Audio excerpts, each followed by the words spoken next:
पर मैं इस कहानी को एक नाम देना चाहता था। पर क्या?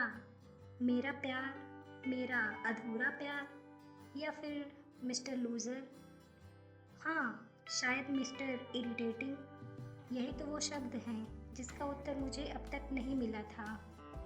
मिस्टर इरिटेटिंग में आपका स्वागत है। 20 अगस्त 2013, लखनऊ। वो ठीक मेरे सामने थी जब मैं कॉलेज के 4th फ्लोर की सीढ़ियों से उतर रहा था। मैंने स्टूडेंट से भरी चौकरनुमा आयताकार बिल्डिंग में बस उसकी एक झलक भर देखी। वो थोड़ी परेशान लग रही थी, किसी से फ़ोन पर बातें कर रही थी, पलकें उठी हुई किसी को ढूंढ रही थी। लंबे बंधे हुए बाल जो एक तरह की श्रृंखला को दर्शाते हैं, छोटी सी गोल चमकीली आंखें मानो किसी नवजात बच्चे की हों, बिल्कुल आंखों के अनुपात में बनी नाक और उसके ठीक नीचे वो गुलाबी होठ जो किसी को भी प्यार में डालने के लिए काफ़ी थे। चूँकि हम कॉलेज के फर्स्ट सेमेस्टर में थे तो उसके पास एक साधारण सा फ़ोन था, पर उसके सफ़ेद और हल्के हाथ कानों को छूने के कारण किसी एंड्रॉयड फ़ोन से कम नहीं लग रहा था। उसके बालों का एक लट उसकी परेशानी को और बढ़ा रहा था, जिसे वो अपने हाथों से हटाने की नाकाम कोशिश कर रही थी, पर वो लट तो जैसे न जाने की हट लगाए हुए थे। जिस कॉलेज की ड्रेस से सारी लड़कियां परेशान थी, वो तो ऐसा लग रहा था मानो बस उसी के लिए बनी हो। चेक वाइट और ब्लू कमीज, वाइट सलवार और गले में लहराता वाइट दुपट्टा। पर ये वाइट कपड़े उसके चेहरे की रौनक के आगे बहुत फीके लग रहे थे। अब सीढ़ियों से उतरते हुए मैं उसके करीब आ गया। वो अब भी परेशान मालूम लग रही थी। मैं बस उसकी आंखों में झांकना चाहता था। उस भीड़ में बस एक बार वो मुझे देख ले, मेरी इन आँखों में, क्योंकि कहते हैं आँखों से आँखों का कनेक्शन डायरेक्ट दिल तक जाता है। वैसे तो मैं थोड़ा शर्मीला हूँ। जब भी कोई लड़की मेरी आँखों में देखती है तो ना जाने कैसे ये नीचे झुक जाती हैं। मैंने कई बार कोशिश की। मैं हर लड़की को तब तक देखता रहूँगा जब तक वे आँखें न झुका लें, पर हर बार मैं असफल हो जाता। मैं चाहता था कि बस एक बार वो मेरी तरफ देख ले। उसकी आंखें मेरे चेहरे पर दस्तक देने ही वाली थी कि पीछे से किसी ने मुझे जोर से अपनी तरफ खींचा। ये अनिरुद्ध था। मैंने उसे गुस्से से भरी नज़रों से देखा और वापस पलटा। उस चेहरे को देखने के लिए जो भावी इंजीनियर से भरी इंडस्ट्री में मूल से मानो परियों के देश से आ गई हूँ, पर वो चेहरा अब वहाँ नहीं था। भीड़ ने उसे गुम कर दिया।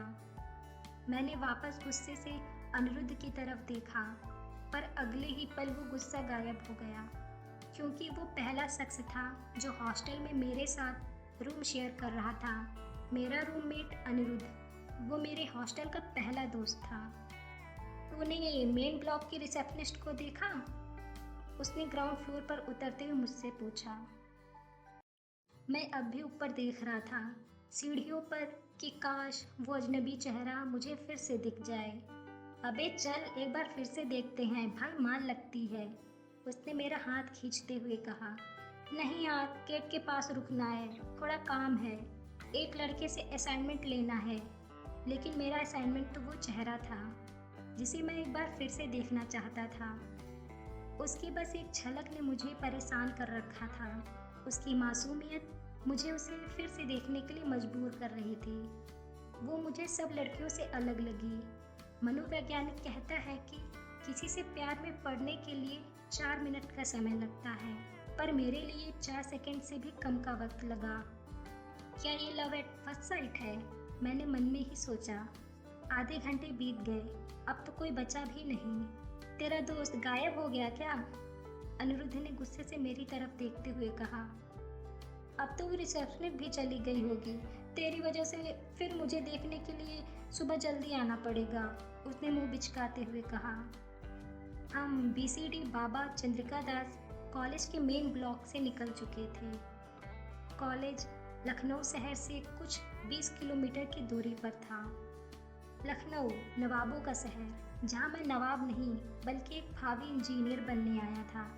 बीसीडी कॉलेज लखनऊ के टॉप प्राइवेट कॉलेजों में से एक है। यहाँ 3 इंजीनियरिंग कॉलेज के साथ खुद की यूनिवर्सिटी भी है, जिसमें 15,000 से भी ज़्यादा स्टूडेंट पढ़ते हैं।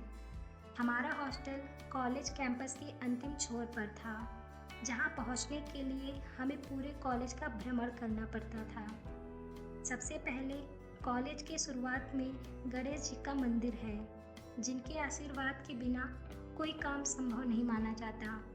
मंदिर से थोड़ी दूर पर स्टूडेंट मॉल, जहाँ पर पैसे वाले लोग अपनी ज़रूरत की चीज़ें अधिक दाम देकर खरीद सकते थे। स्टूडेंट मॉल से थोड़ा आगे छोटी सी कॉफ़ी शॉप और फिर उसके आगे हमारे युवाओं का पसंदीदा जगह गर्ल्स हॉस्टल, जिसके अंदर जाना हर मेल स्टूडेंट का सपना था, जो इस जन्म में तो शायद पूरा होने वाला ही नहीं था।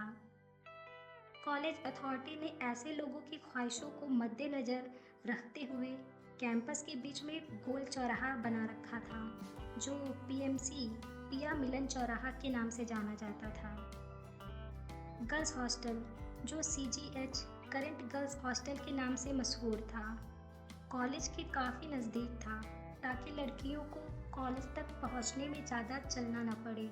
और फिर हमारा hostel CBH current boys hostel एकदम आखिरी में, जिसके सामने चंद्रिका दास स्टेडियम, जो ओल्ड कैंटीन से लगा हुआ था। कॉलेज का माहौल सबकी फ्रीडम को साफ दिखा रहा था। मैंने पहली बार लड़कों को लड़कियों के कंधे और हाथों में हाथ रखते हुए देखा। लोग एक दूसरे के साथ खुलेआम घूम रहे थे। किसी के भी पेरेंट्स वहाँ टोकने वाले नहीं थे। हर स्टूडेंट उस डर से मुक्त था। कोई साथ में कॉफ़ी पी रहा था, कोई कॉलेज में बने स्टूडेंट मॉल के छत पर पैर लटकाए बैठा था। कुछ लोग अब भी सिंगल थे। वो स्टूडेंट मॉल के बाहर बैठ के ग्रुप में दूसरों का DNA टेस्ट कर रहे थे। कौन सिंगल है, किसने पिछले हफ्ते किसको किसके साथ देखा, कौन सी गर्लफ्रेंड बनाने लायक है और कौन सी शादी के लायक। उन्हें इंतज़ार था कॉलेज से निकलने तक, हो सकता है उनके पास भी इन जैसी कोई हो। कॉलेज में बनी बड़ी बिल्डिंग में लगा हमारा पैसा साफ दिख रहा था। हम गर्ल्स हॉस्टल PMC स्टेडियम से होते हुए अपने hostel CBH A block room number 333 में पहुँचे। हमारा रूम हॉस्टल तीसरे माले पर था। मैंने अपना भारी बैग अपने टेबल पर रखा और गहरी सांस ली। हाँ, अब मैं कॉलेज में था, जहाँ जाने का सपना हर स्टूडेंट का होता है। हमारा रूम हल्के पीले रंग में रंगा हुआ था। 2 बेड, 2 अलमारी, 2 टेबल, 2 चेयर, सब कुछ हमारी ज़रूरत के हिसाब से उपलब्ध था, जिसकी हमने एक मोटी रकम दी थी। पर हॉस्टल के खाने ने हमें हमारे घर की यादों को भूलने नहीं दिया। तो अनंत, कैसा लगा कॉलेज? अनिरुद्ध ने बेड पर फैलते हुए पूछा। उसके कपड़े पसीने से भीग चुके थे। अच्छा है, मैंने कहा। अनिरुद्ध उठकर बैठ गया। I am talking about girls dude. तभी दरवाजे में विशाल की एंट्री मारी। अरे यार अनंत, वो आकर मेरे बिस्तर पर पसर गया। मुझे नफरत थी जब कोई मेरे बिस्तर में ऐसे व्यवहार करता।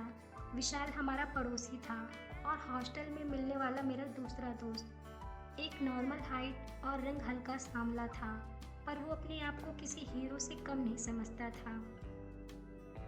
उसने कॉलेज के पहले ही दिन अपने बैच की लड़की का नंबर लेकर सबको सरप्राइज कर दिया।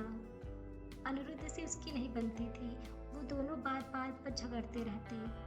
अनिरुद्ध इलाहाबाद से था, जो अपने इलाहाबादी होने पर गर्व करता था। इलाहाबाद की बुराई करने वाला उसका सबसे बड़ा दुश्मन होता था। उसके बाल कर्ली और हाइट हमसे थोड़ी ज़्यादा थी। मुझे याद है जब मैं हॉस्टल में उससे पहली बार मिला, वो अपने घर से 2 बैग भरकर किताबें लाया था, जिनमें से अधिकतर एडल्ट मैगजीन थी। उसने मुझे अपनी लाइफ के बारे में एक शॉर्ट व्यू बताया और मैंने अपने बारे में। हम रात के डिनर तक अच्छे दोस्त बन गए। मैंने पहली बार इतने कम समय में कोई दोस्त बनाया था। विशाल का आधा वक्त हमारे रूम में बीतता। वो हर दिन मुझे अपने चल रहे लव लाइफ के बारे में बताता और अनिरुद्ध हमेशा उसे भगाने के लिए अलग अलग तरकीबें निकालता। पर हमें विशाल की ज़रूरत तब पड़ती जब हमें कोई नई मूवी देखनी होती, क्योंकि वो इकलौता शख्स था जिसके पास हॉस्टल में लैपटॉप था, जो हॉस्टल के नियम के खिलाफ था।